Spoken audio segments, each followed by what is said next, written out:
I'm Joe Biden, the senator from Delaware, and I don't really care if Kamala Harris likes this message or not. I'm not running for office anymore. There you go, man. I need that hat.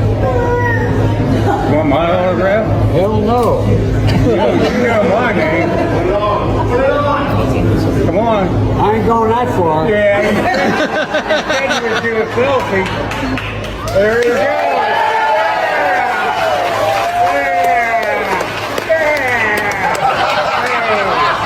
Take that, you backstabbing cackler. Now live from Times Square, it's That Kevin Show. Somewhere in the bowels of the city that never sleeps, Kevin McCullough, radio host with Salem Media, is a man also not sleeping. Syndicated radio talk show host Kevin McCullough. And that guy would like a word with you. Many of you know him from as Nostradamus. Of course that Kevin show is going to be great. The only thing that could be greater, of course, would be that Donald show. We don't have that, so we have That Kevin show. Featuring the music of Dick Tunney and the Dream in Color Orchestra.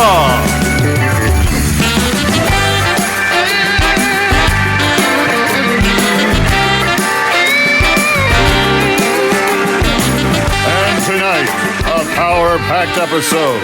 Kevin Downs of Kingdom Story Movie Company, Patrice Onwuka from the Independent Women's Forum, the Holderness family and the Babylon Bee with sketch comedy, and in the music spotlight, Tauren Wells.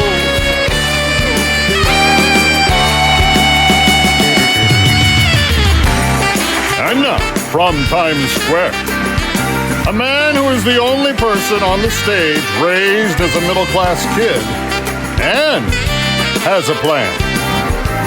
Here's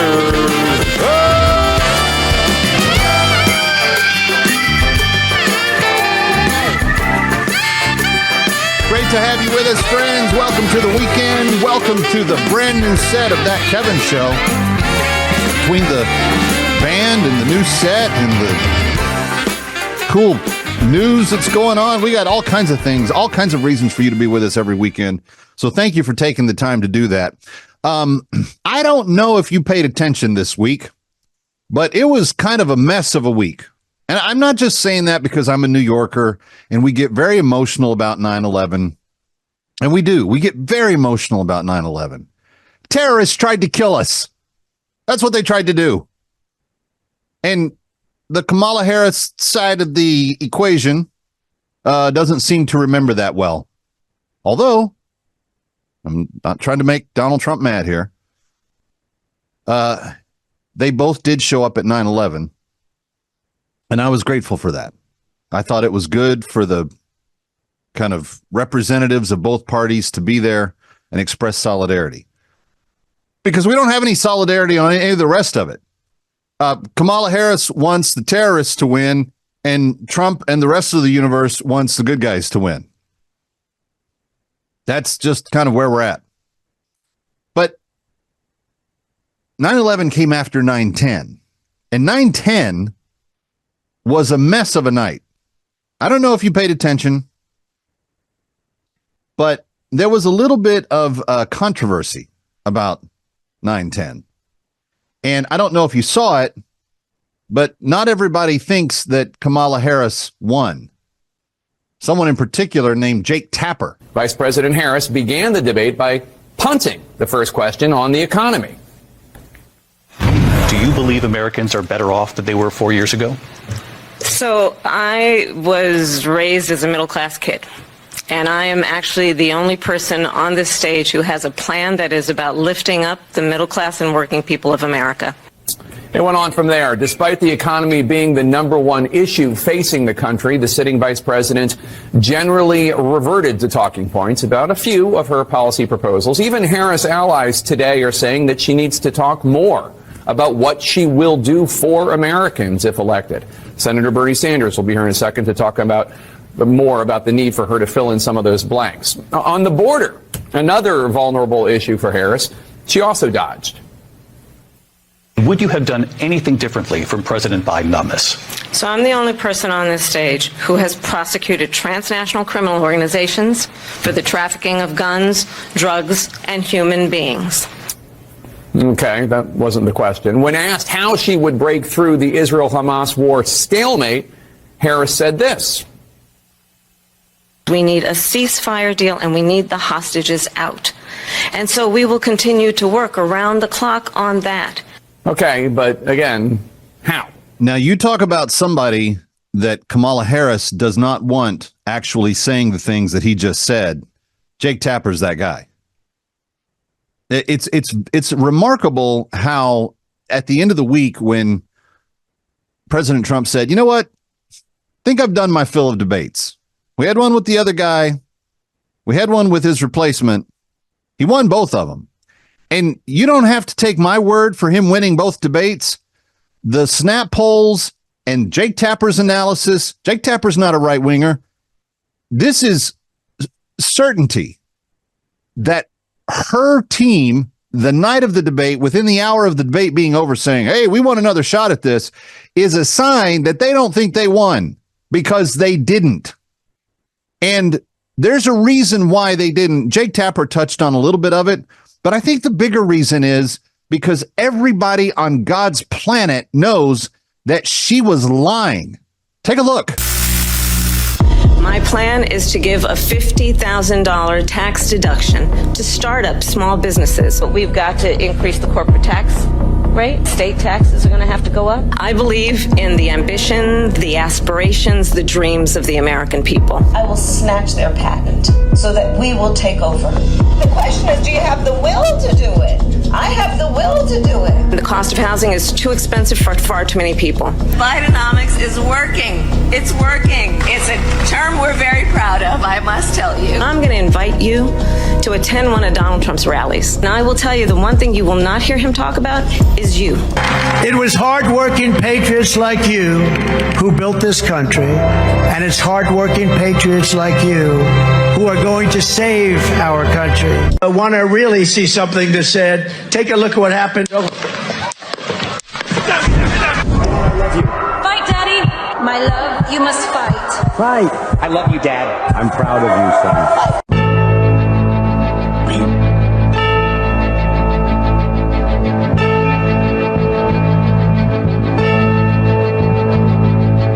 I will not ban fracking. I'm in favor of banning fracking. It has to be legislation, but yes, and this is something I've taken on in California. I have a history of working on this issue. When it came to the Proud Boys, a militia, the former president said, stand back and stand by. But you have to go home now. We have to have peace. These dictators and autocrats are rooting for you to be president again. Name a favorite candidate. It used to be Joe Biden. Support Ms. Harris. So that is what we are going to do. What I do offer is a new generation of leadership for our country.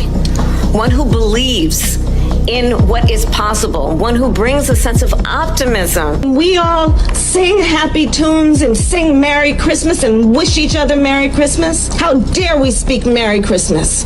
How dare we? Tim Walz and I are both gun owners. We're not taking anybody's guns away, so stop with the continuous lying about this stuff. We have to have a buyback program, and I support a mandatory buyback program. Belittling and name-calling. Let's turn the page. Don't you find some of their stuff to just be plain weird? It's not a surprise that the media all pushed as soon as the debate was done that she had won. That wasn't surprising. What I think has taken everybody by shock is the results of almost all of the polling that has come out since. Now, you're going to hear a lot more in the next few days about, the impact that Taylor Swift's, coincidental. It's just coincidental that she endorsed right at the end of the debate.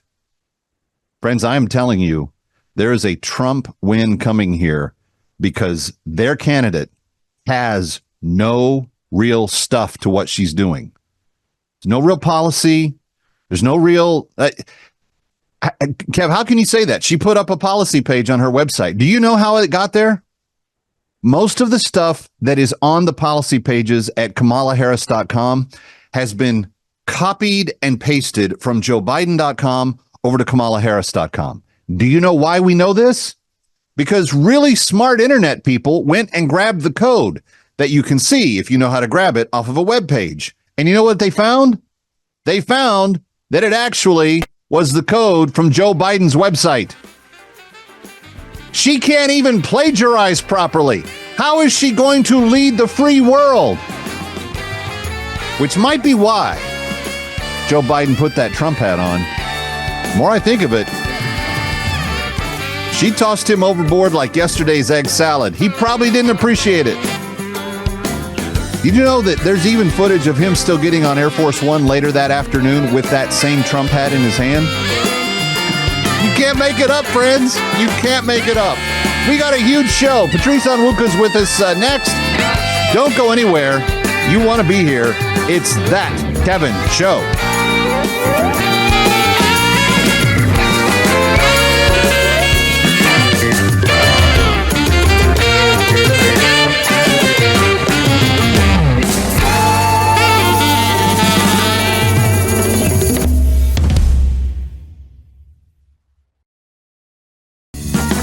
From New York, it's That Kevin Show. See, I knew it.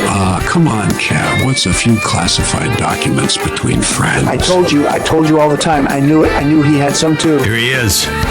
That Kevin McCullough. Welcome back to That Kevin Show. So mentioned because I am That Kevin, and we are glad to have you with us. I am also pleased to welcome back Patrice Onwuka, who was just with us a week ago, you may remember.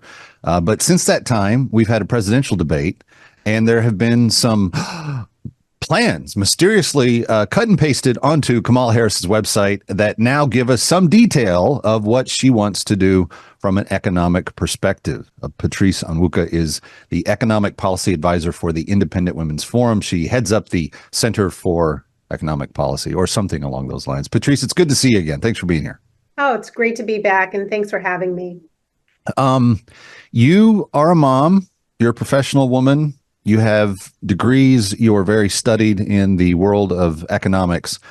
You watched the debate, which immediately followed the cutting and pasting of Joe Biden's policies over to Kamala Harris's website.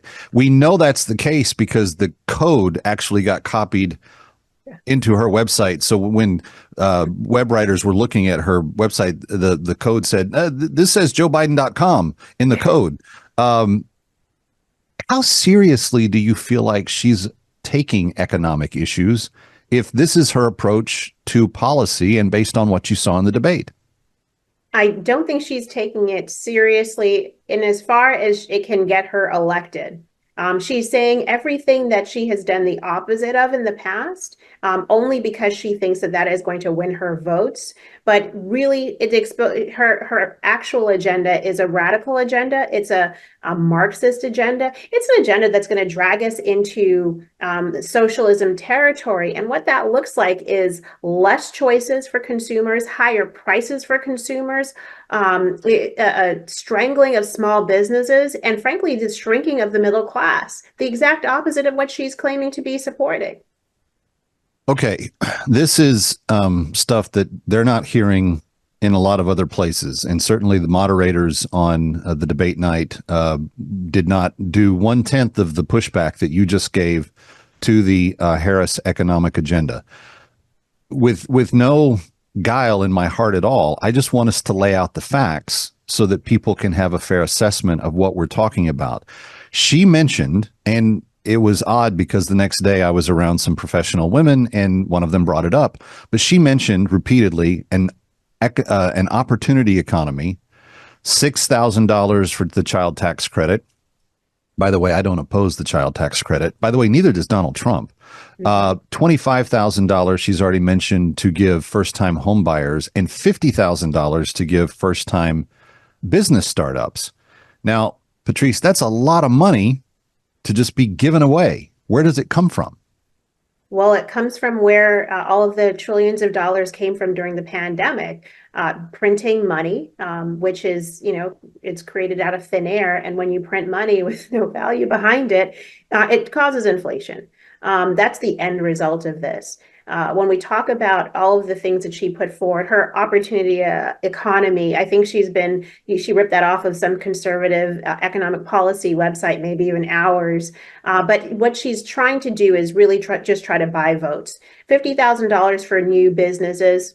Okay, that sounds nice. Where does it come from? But also, what happens to all of the entrepreneurs that are people who have been in business for years and are struggling? They are feeling the impact of rising costs from their suppliers that they cannot pass on to their consumers who are already very stretched. So she's trying to just buy some votes with some potential new voters. The child tax credit, a great tax credit. Actually, a Republican idea from start to finish. Republicans first created it and have expanded it over the years.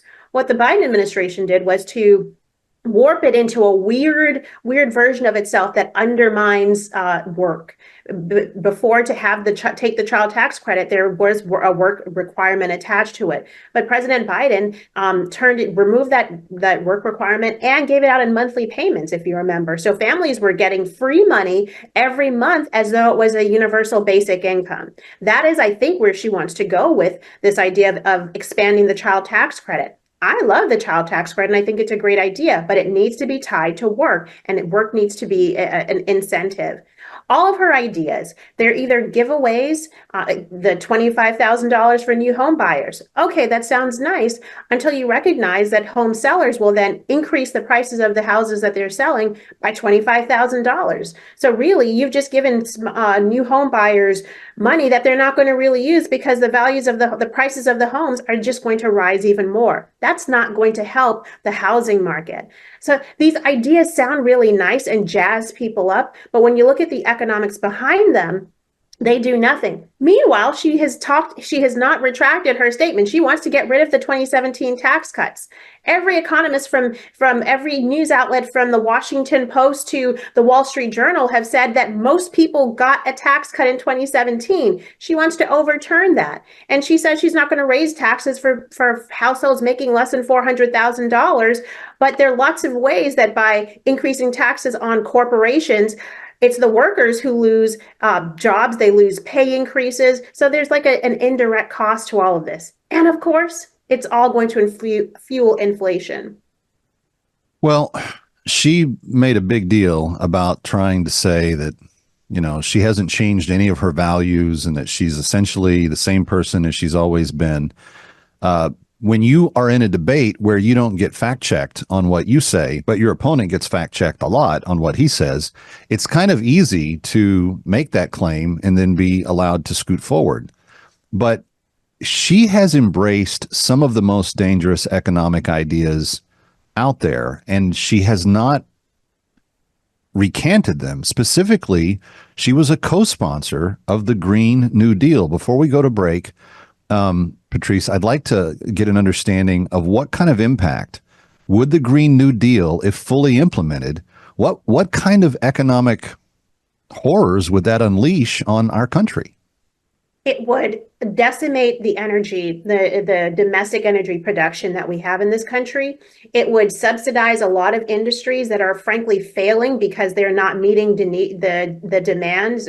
Frankly, there's not the demand for a lot of the green boondoggle products that are out there. People don't want them. And at the same time, it's going to force us to pay more in taxes and frankly be inflationary. So inflation, we've seen the rates start to decrease. The prices have not come down, and the Green New Deal are not going to bring prices down. They're going to shoot them higher.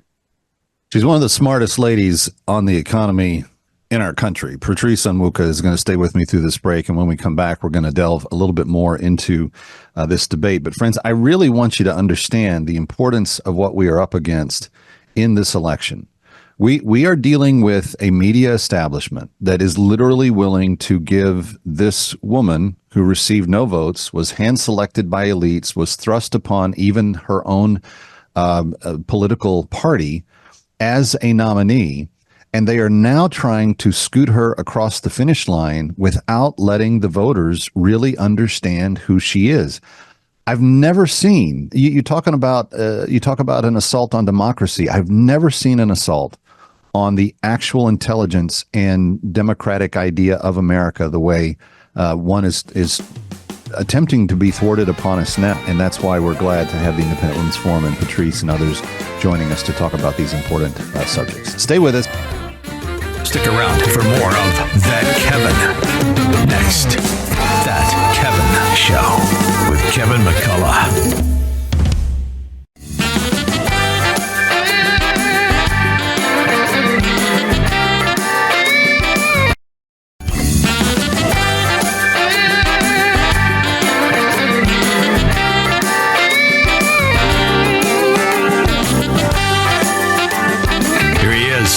From New York, That Kevin McCullough. Welcome back. Kevin McCullough, thrilled to have you with us on this edition. And Patrice Onwuka is back with me. We've become fast friends. I didn't even know her a year ago, but she's been on the show a lot since then because of her no-nonsense way of breaking down the very real facts about the economy. Patrice, you brought up the issue of energy. And the Green New Deal does focus a lot of its firepower on forcing Americans to use forms of energy that aren't good for us. I don't know how else to put it. You can run a human body feeding it nothing but lettuce for a while, but eventually that body is not going to function as good as it should. And the idea of using wind and solar for the vast majority of our energy needs is not only a pipe dream, it's not healthy for the countries that try to adopt it. And in fact, in the third world, in Africa and in Central and South America, countries that don't have ready access to fossil fuels that have been dependent upon America to help supply those, for them to go to entirely wind or solar-based energy supplies is to guarantee that they never come out of third world status in terms of economic development. She is saying that she's always been for fracking and she's always been for liquid natural gas. What is the record? She is not. Multiple videos, including in the 2020 debate, the primary process, she said she supported banning fracking. Let's also fast forward to day one of the Biden-Harris administration. President Biden said he was going to stop energy production in this country. He's followed through, canceling pipelines, making the regulations so difficult to drill in the United States, and then pursuing this carbon net neutral agenda, which is forcing you and I to retrofit our houses with new dishwashers, ceiling fans, air conditioners, making these mandates around trucks, school buses, cars, that really are not ready for prime time. But more fundamentally, Kevin, is about taking away our choices. It's funny how the left loves to talk about choice, except but they're only talking about one type of choice. They want to take away our choices of how, where, and when we work. They want to take away our choices of whether we use a gas stove or an electric stove. They take away so many of these choices from us and are forcing us into one area, electric, one type, that is not necessarily cleaner. The performance is not better and are much costlier. So we are seeing consumer products rising in prices, and then you put a mandate on it. Now the supply is not going to be enough to meet the demand. Right. And you're going to be, and you as a regular person, and particularly if you're a low-income family, or you're just scraping by, now the government is telling you need to spend $9,000 on average to retrofit your home to meet their demands for an idea that may be great in theory, but is untested and frankly is not going to move the climate change needle. Patrice, you live in and around our nation's capital, and you see the inner city as I do around the New York City area. I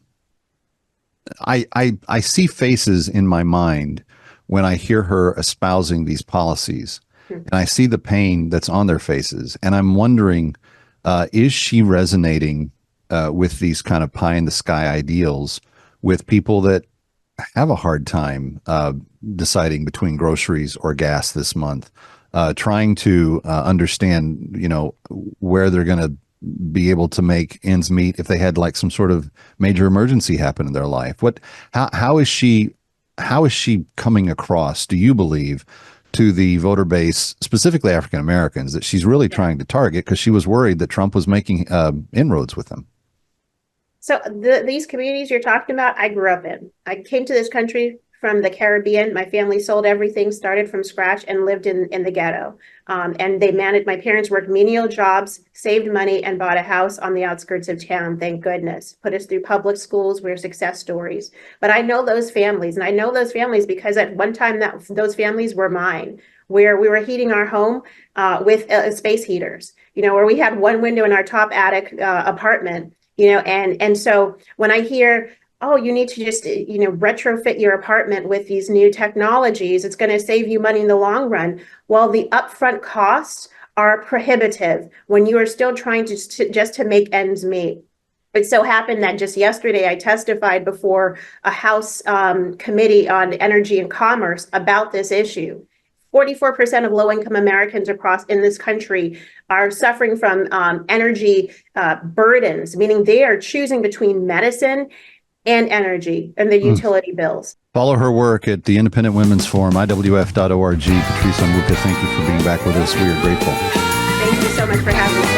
Kevin McCullough, when we come back, more right here in New York. Stick around for more of That Kevin.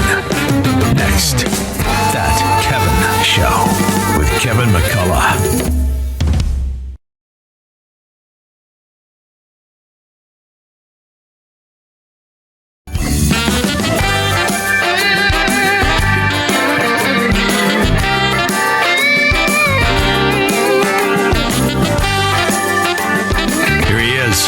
From New York, That Kevin McCullough.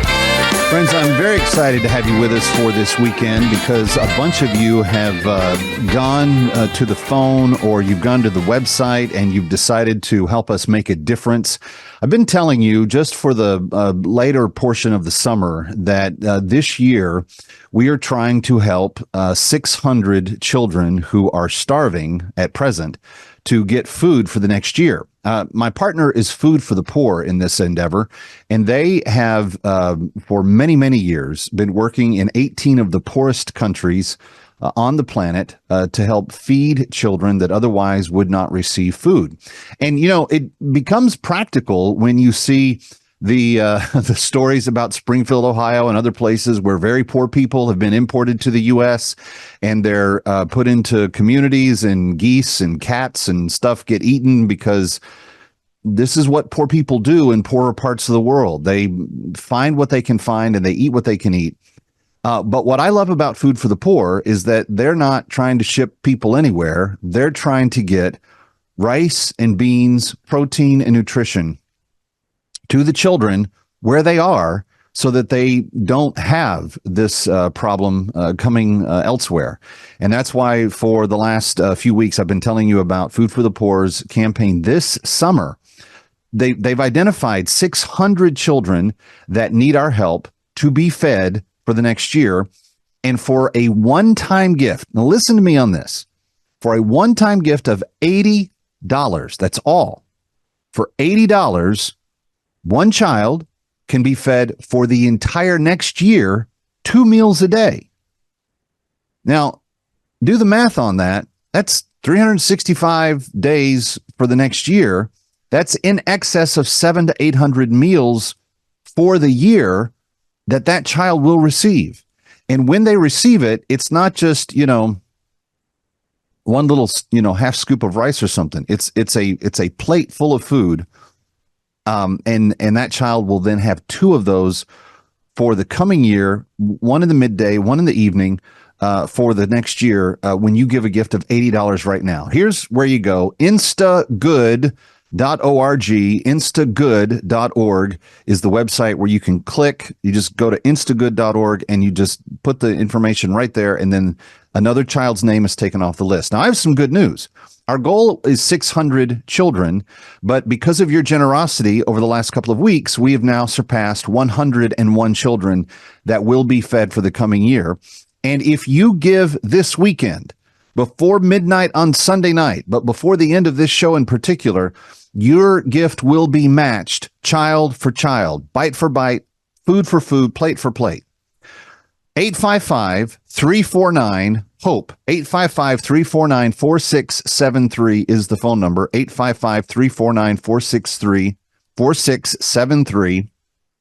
Let me say it again, 855-349-4673, and this will be done. Now, for those of you that are faith-based and you're concerned about spiritual things as well, I just want you to know that Food for the Poor is a Christ-centered ministry that works through pastors on the ground in the communities where the children already are.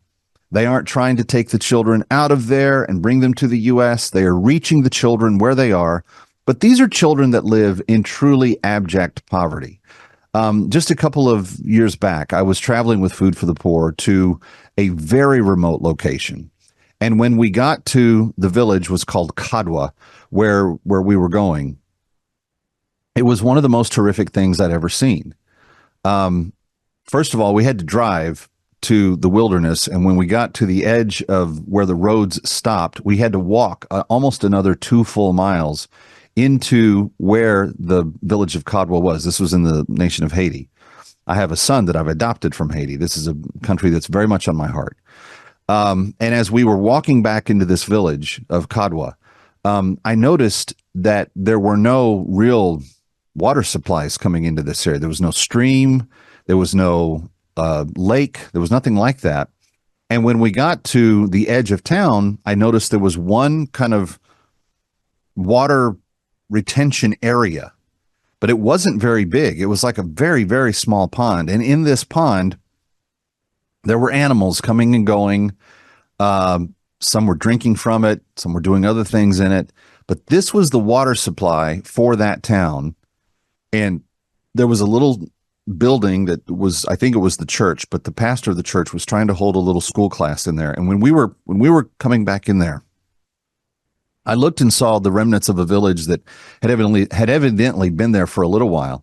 And I asked our guide, I said, what did they do here? He said, well, there used to be some production of sugarcane just off to the side of the village here. And as you would go out, that's where it would be. But when the hurricane came a few years ago, it wiped out all of the ability of that area to grow. And since that time, the place that had been raising the sugarcane had gone away. And so the people that were now living there that had been formerly quasi-employed by this place, they had no job.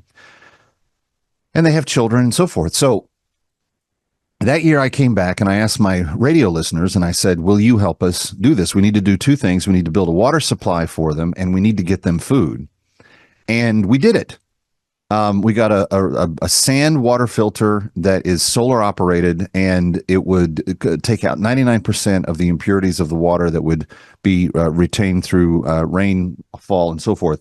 And they were able to then produce, I think it was upwards of 10,000 gallons a day, because they have this filter and water supply.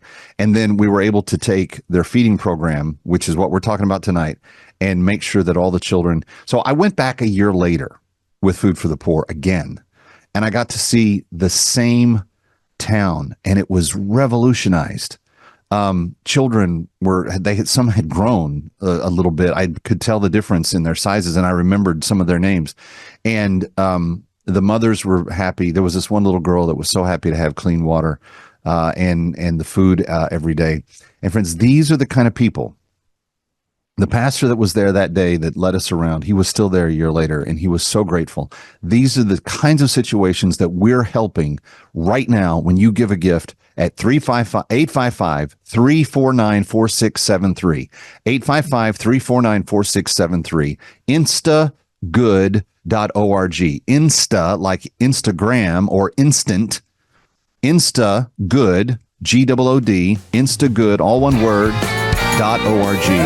Or you can just text my name, Kevin, to 93999. Please do so.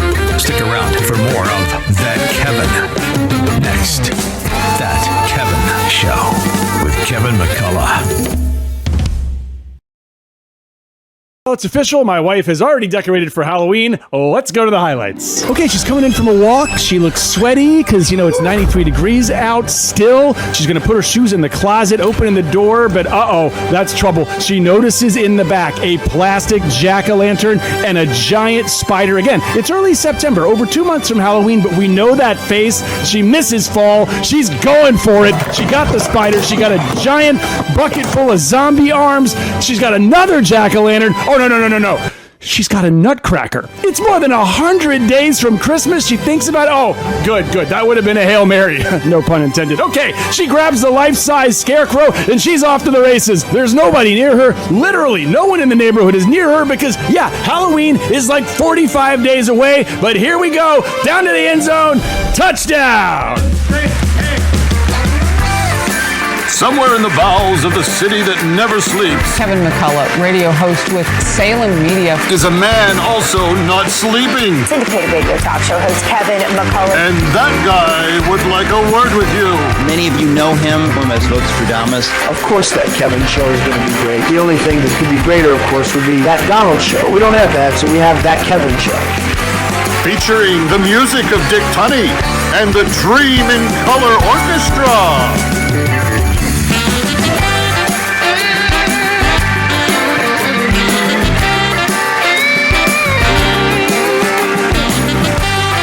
Still to come, sketch comedy from the Holderness family and the Babylon Bee.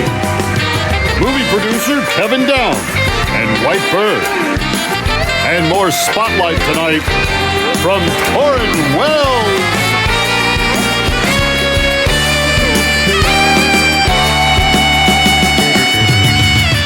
And now, from Times Square, the New Yorker who knew he needed to go to the eye doctor because he could no longer read people's text messages sitting next to him on the subway. Here's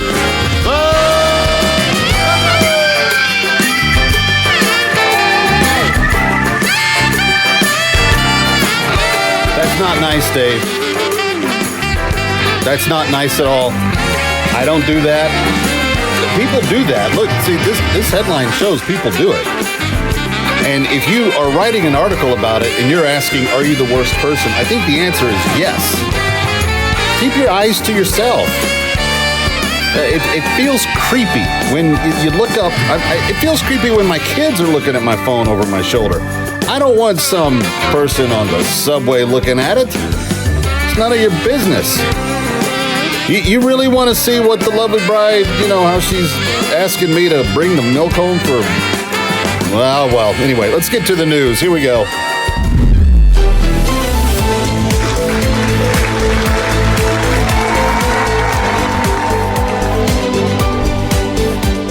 For Assignment Desk Weekend, I'm Kevin McCullough. The CEO of JP Morgan Chase is warning Americans tonight of a U.S. economic fate worse than a recession, and that it could be on its way to America soon. In fact, far more devastating is the language being used by Jamie Dimon.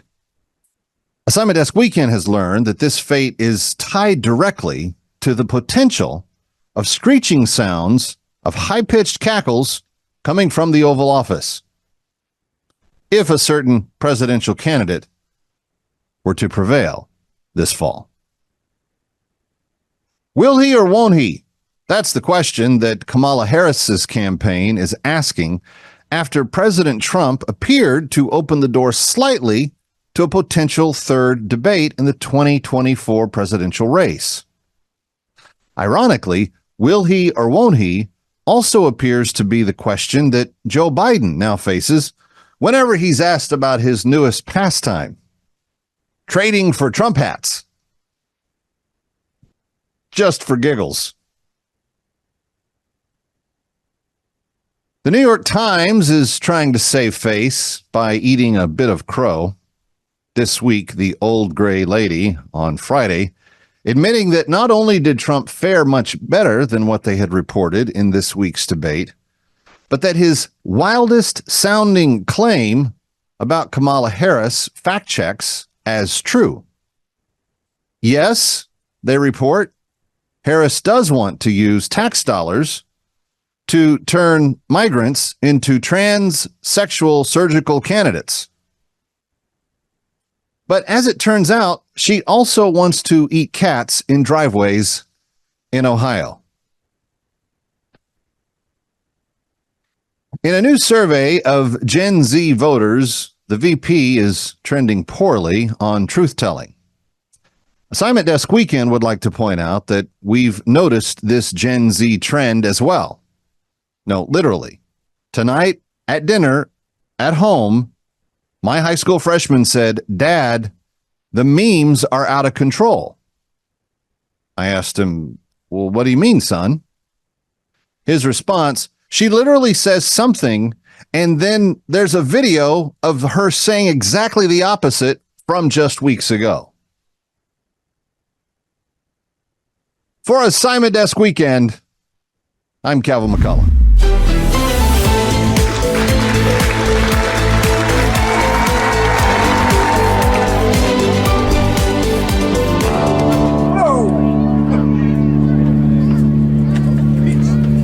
Hey! Hi! Hey there! Thanks so much for inviting us. We've never been to a real backyard barbecue before.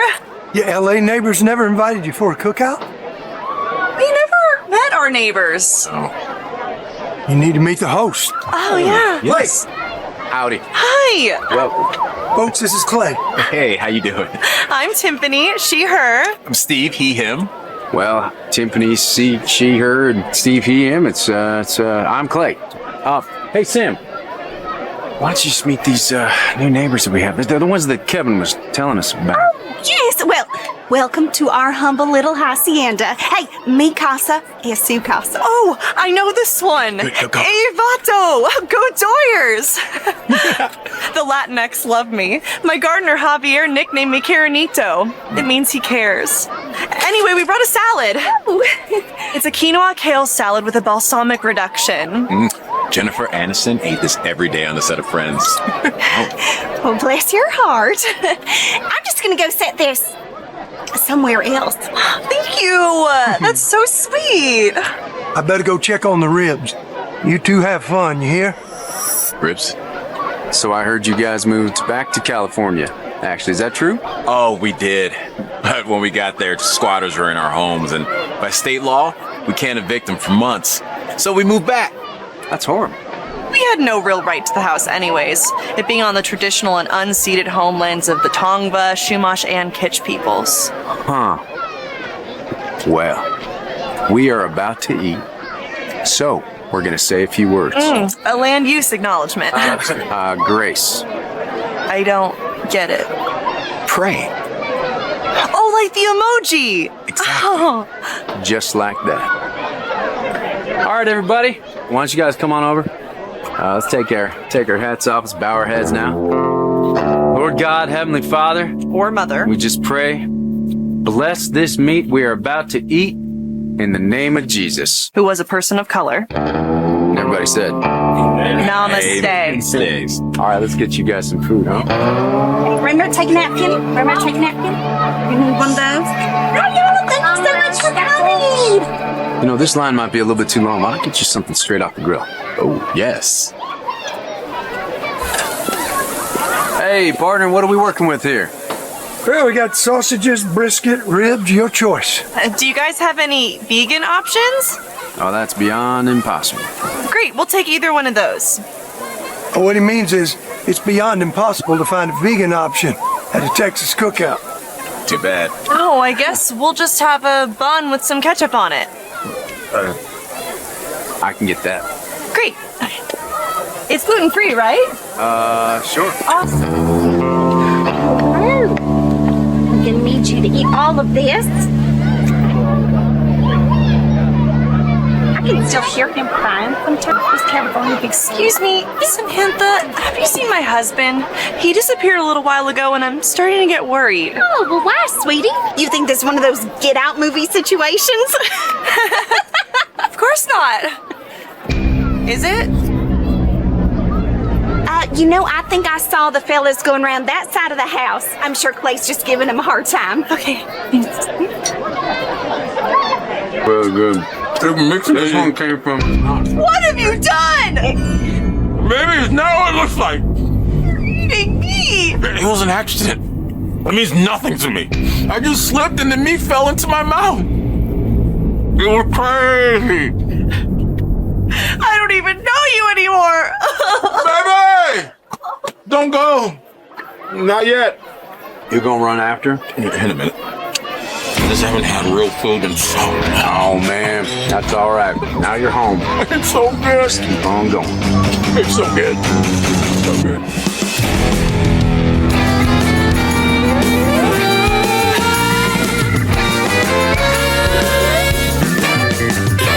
Ready or not, we'll be right back. That Kevin.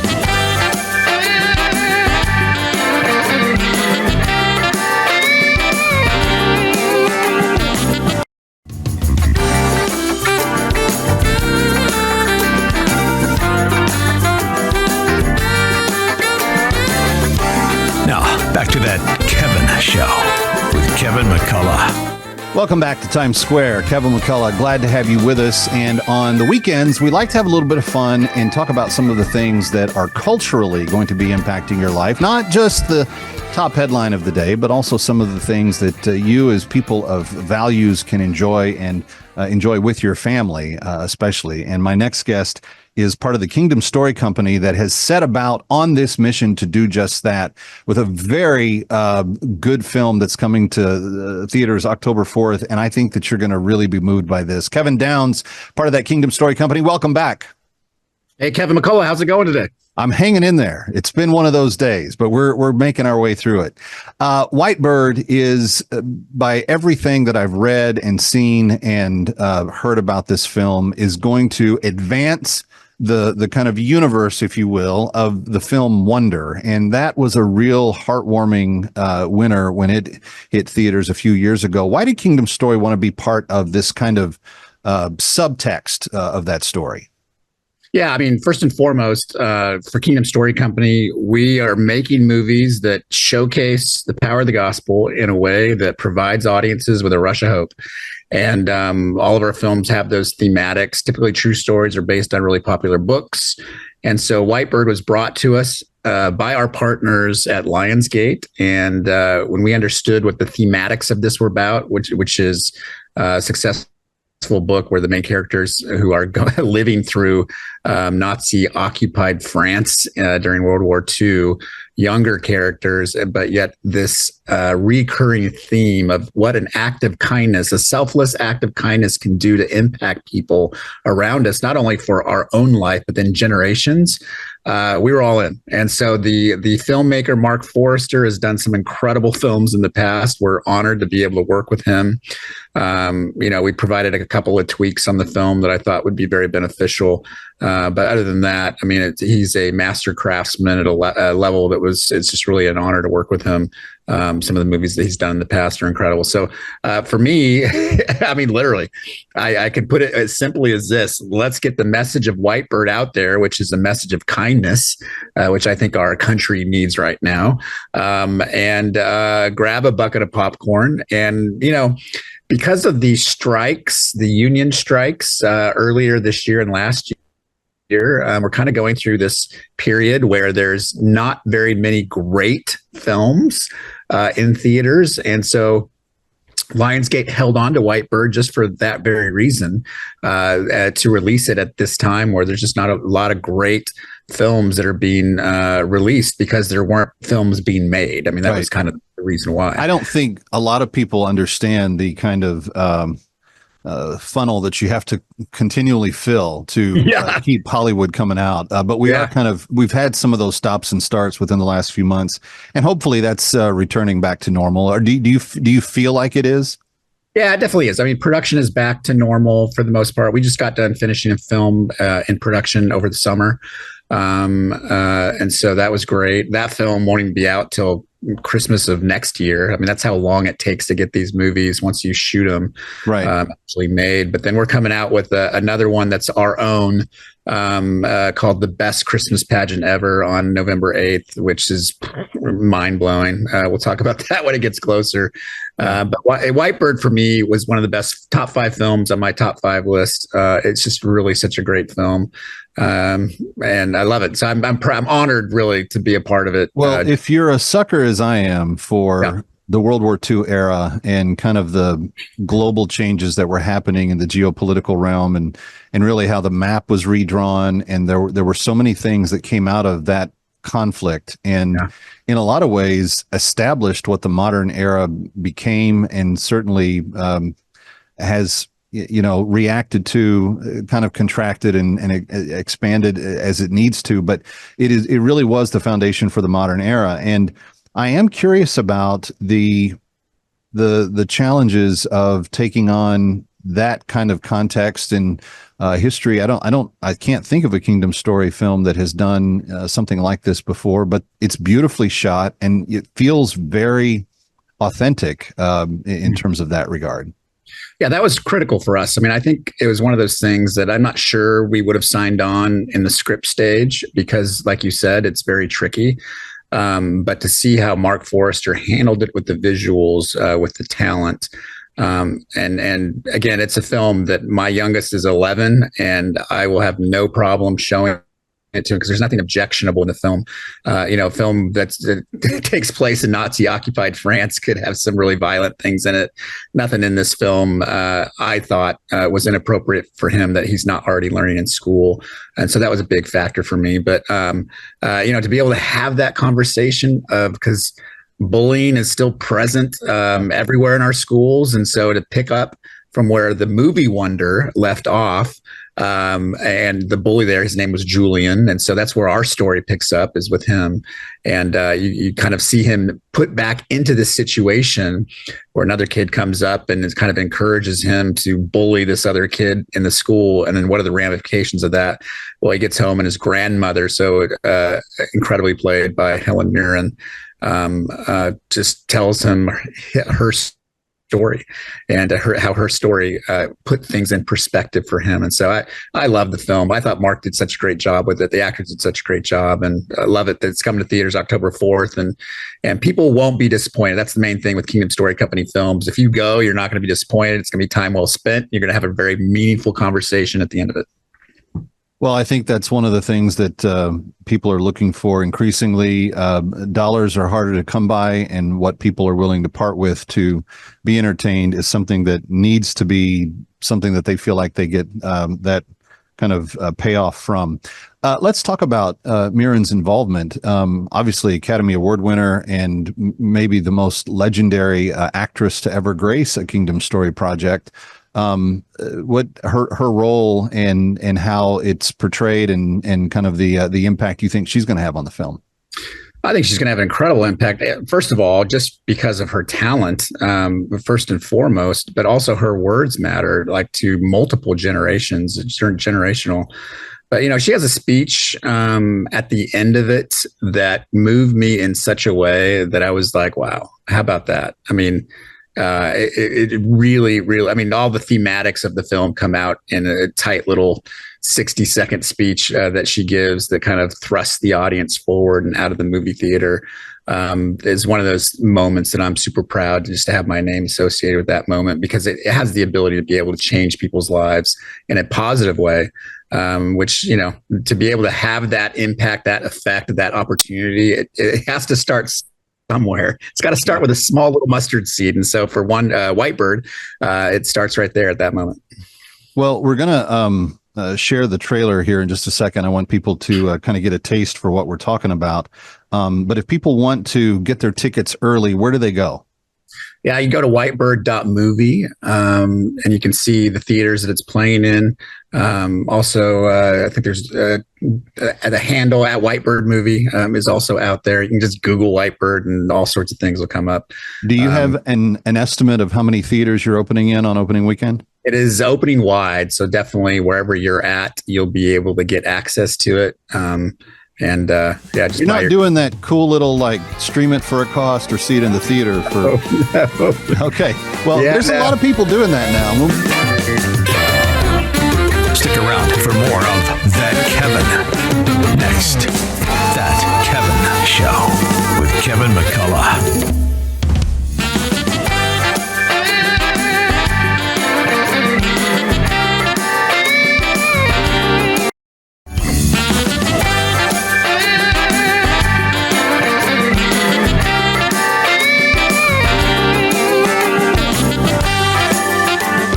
Here he is from New York. That Kevin McCullough. Welcome back. It is the weekend. We're glad you're with us on That Kevin Show. And whether you're joining us on 300 radio stations or 2 television networks, and of course, all the streaming and podcasts that goes along with it, I am very honored to have Kevin Downs rejoining me. We've talked about a lot of his films in the past. Kevin, as we're having this conversation, recently, the legendary voice of James Earl Jones went silent. In your new project, you've got Helen Mirren that is headlining as one of the main characters. There is an era of Hollywood that has put in the work, that has done the time, that are really committed to their craft. Do you feel like they're being replaced by the current generation? Are we seeing new James Earl Jones and Helen Mirrens coming about, or are they the types of jewels that may be very difficult to replace? I think so. To me, my opinion, again, and of course, it's just my opinion, is that because there's been new avenues of media that have been developed over time since James Earl Jones or Helen Mirren started out, I think that what that does is that opens the net wider for different types of talent. And so you're seeing, talent that you wouldn't have seen 20 or 30 years ago and I say talent because they're able to get an audience. So They have a talent in something, right? And so it may not be the same talent as a Helen Mirren has, but they've got a talent in something because their audience is compelled to want to watch them. And so I do think there are craftsmen out there. Do those movies get a lot of media play like they did 20 years ago? Probably not. There's the rare occasion that might come out, like an Oppenheimer that was obviously so well received at the box office, but then was also critically received, and the performances of those actors. You certainly have those rare exceptions. Whitebird, I think, is one of those. I mean, I look at the performances in Whitebird. I see the 2 young actors that played the leads in that, and Helen, of course, Helen's performance. I go, wow. I mean, I put those things up against anybody. The direction, the cinematography, the set design is just on par with some of the best films that are made each year. And so to be able to have, for us at Kingdom Story Company, to have our names and our logos attached to movies of excellence in that way that also match thematically with the types of movies that we're striving to make is really a great opportunity and great honor. Did you have any feedback from the younger talent on set as to what Mirren's presence was like for them? Yeah, I think, look, the feedback for anybody to be attached to somebody like Helen Mirren is always of awe. She's a wonderful person. She's very friendly and very nice. And again, it's just an honor to be able to have your name attached to her, somebody that has her status in a way that's certainly legendary. Yeah. Let's talk just for a second about the changing marketplace. I teased you going into the last break about how, some companies are starting to co-release online and in theater. What's the upside? What's the downside? Why does Kingdom Story Company want to do it the way you want to do it? Yeah, no, we want to do it because we see the movie theater as an actual event. I mean, look, Christians love to gather. We go to church once a week. That is a gathering place. And so, we don't want to let go of that experience to be able to bring either your church, your small group, your neighborhood, your family to a movie theater, then have a meaningful discussion. The last thing we want to do is encourage a form of entertainment that's very isolating, because I don't think that's great for society. Yeah, that's well said. We're all about the movie theater. I don't think the movie theaters are going away. Obviously, during COVID, there was all that talk, theaters are dead, this and that and the other. I think they're changing to a way where we're going to see theatrical exhibition be more of an event experience. You're seeing a lot of that with, I thought one of the more brilliant things that Universal did was bring the 2 Twisters movies, the current one, which did great, and one that's 24 years old, They remastered it and played it in 4DX format and pushed it hard. And you know what? Me and my two older boys found ourselves in a movie theater having bought a ticket for a 24-year-old movie that still stood up because they wanted to experience something that was an event such as that 4DX experience. Well, and as technology allows us to go back and redo some of that, it's going to encourage that. One of the freakiest things on Instagram right now is the pictures of celebrities hugging each other, but it's a younger version of the same person and the current day version. And I'm just like, this is too much. I don't know how to deal with that at this point in time. Tiny Taylor Swift and fully grown Taylor Swift hugging each other. It's bizarre. Maybe the Kevins are going to hug each other before. I don't know if you saw it, but it's the Tom Brady commercial over the weekend of him talking to all the different versions of himself. The 12-year-old version of himself. I'm like, okay, this is what AI has done. Actually, I don't know if they even use that. They must have used AI for his version. Yeah, they had to on some level. Anyway, they'll never be able to fully AI James Earl Jones's voice or Helen Mirren's craft. So we hope that really good craftsmen keep coming along and keep making great stories. Kevin Downs, always a pleasure to have you with us. Stick around for more of That Kevin. Next, That Kevin Show with Kevin McCullough.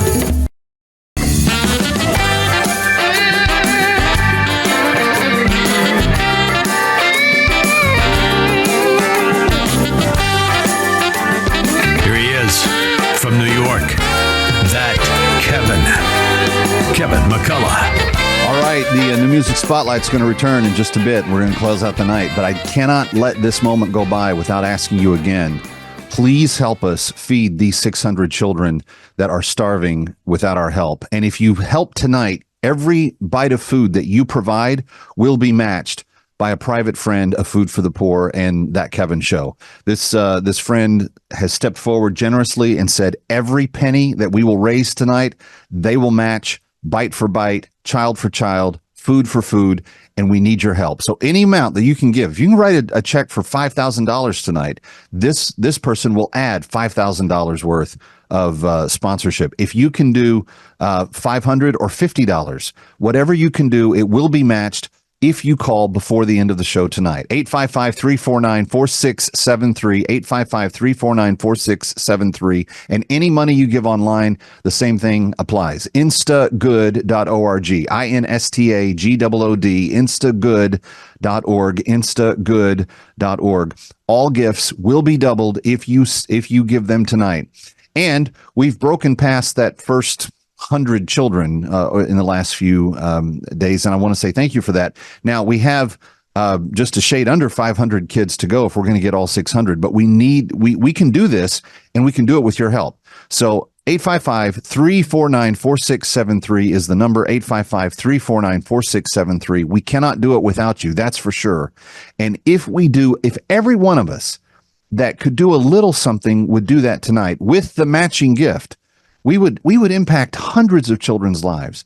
And what makes Food for the Poor unique is that they don't work through government organizations, and they don't work through NGOs, and they don't work through other community forces.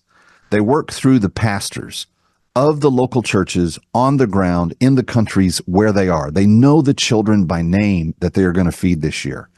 And for $80, you can feed one child 780 something meals in the next year for that one gift of $80, 700 plus meals.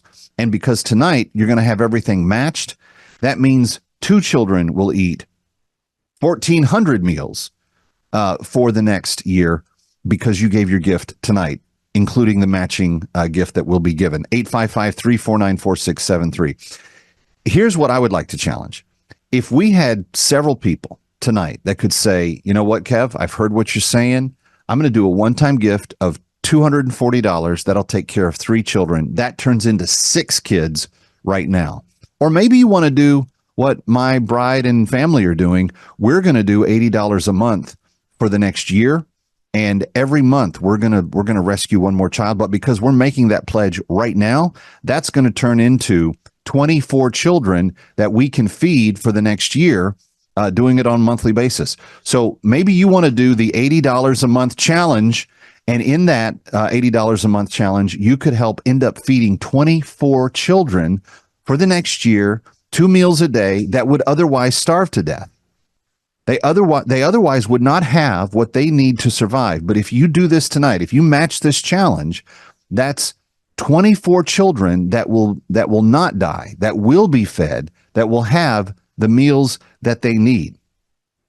So that's my request for you tonight. Could we have creative thinking about how we can feed as many kids as possible? And it only takes 3 more people to match my challenge, doing the monthly gift, for us to get another 100 children almost taken care of. If we had 12 of you, 16 of you that would step forward tonight and take that monthly challenge, then we could knock out a couple of 100 children in the big scheme of things. But I need your help, and I need you to go and make that challenge tonight. 855-349-4673, knowing that every child we sponsor tonight will be matched child for child. 855-349-4673 or instagood.org is the number, instagood.org. I want to tell you one story that I know personally of the work for Food for the Poor. And we were in a little very impoverished village. I believe it was in the country of Haiti, but it might have been in Jamaica, which if you're not in one of the resorts, you're in a very poor area. But there was this one mom. I don't remember which country it was. I think it was Haiti. There was this one mom who, when we came to call on her, because the pastor had said, I want you to meet somebody whose child you're going to help. And when we went to call on her, she was embarrassed. She didn't want us to come into her little hut of a home, which is really kind of just a shanty lean-to with some corrugated tin and some other things to try to, have a dry spot for when the rains come. But she was boiling some water. And we were asking her, what are you going to make? And she said, I'm not making anything.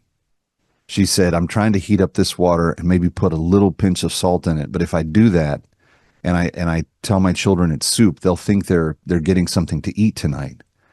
And when they have that something to eat, at least the warm water will fill their belly and they won't be as hungry. And this just destroyed me. She had 3 little kids. This is the framework of poverty that Food for the Poor is working in. And this is why the pastor took us to her house. He wanted us to see just what it is like. So what's the reverse? What's the solution? When we give to Food for the Poor tonight and the matching challenge that's involved, one of those children, or one child just like those, because those 3 have now been taken care of, but one of those children, a child like that, will be fed not 1 meal per day, which is what a lot of feeding programs do, but 2 meals per day, 1 in the midday and 1 in the evening. It will be rice. It will be chicken. It will be beans. It will be nutrients. They have a vitamin packet that goes into the servings of the food that helps the child. It's specially designed for those that are malnourished. And that's what you're providing them when you call tonight. 855-349-4673. 855-349-4673, or go online to instagood.org. Instagood.org. Instagood.org will take care of it. And as soon as you give your gift tonight, it will be matched. The number of kids that you're pledging to take care of will be doubled, but we need your help. 855-349-4673 or instagood.org. 855-349-4673 or instagood.org. Kevin McCullough, right back. Ready or not, we'll be right back. That Kevin